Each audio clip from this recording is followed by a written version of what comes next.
I'm going to take the next couple of minutes to walk you through an exemplar accounting, business and law module, which we have designed with an academic specialising in business on the Aula platform. Now, what makes this particular module exemplary?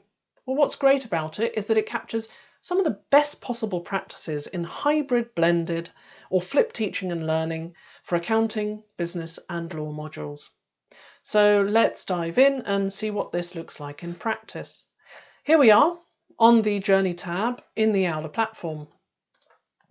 And one of the first things you'll notice is that we actually have 3 stages of learning here: the pre-class, during class and after class stage, with an additional discipline-specific stage where students can build up a portfolio of work on which they're assessed at module end and which they can carry through with them into the workplace as tangible proof of their skills and knowledge.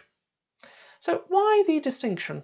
Well, we know from evidence that more time on task, so spending more time exploring and discussing concepts outside of formal classroom hours, actually means more opportunity for active and collaborative learning, and as a result, more engagement, motivation and achievement.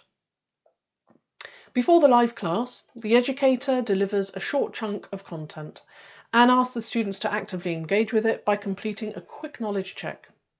We know that collaborative learning is also a high engagement practice, so you see that students collaborate over here in groups where they can work either synchronously or asynchronously using chat, video and collaborative documents. So students also collaborate over on the community feed, which is here. They can share and talk with one another, ask questions.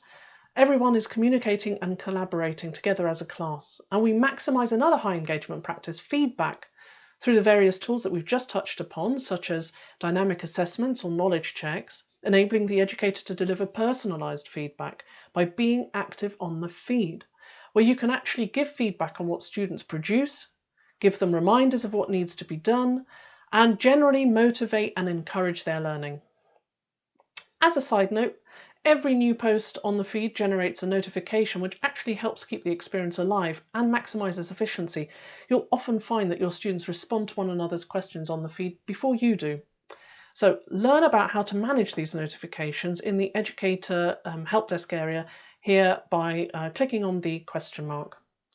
So as we progress through the learning experience, we see these 4 high engagement practices repeated: active learning, feedback, teacher presence, collaboration.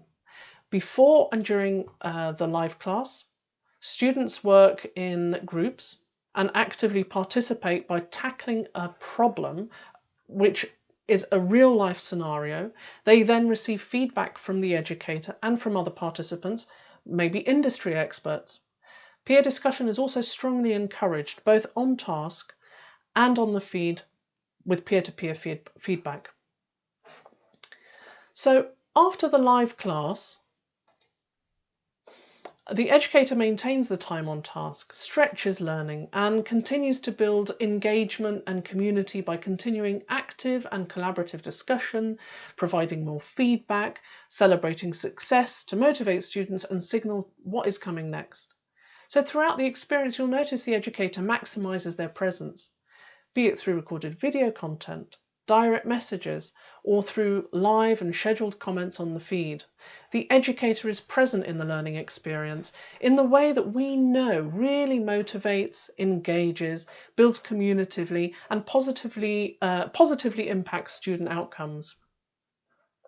So that's all from me for now. Please feel free to head over to our Help Centre, where you can access more information and all the key documents I've mentioned in this video. Thank you.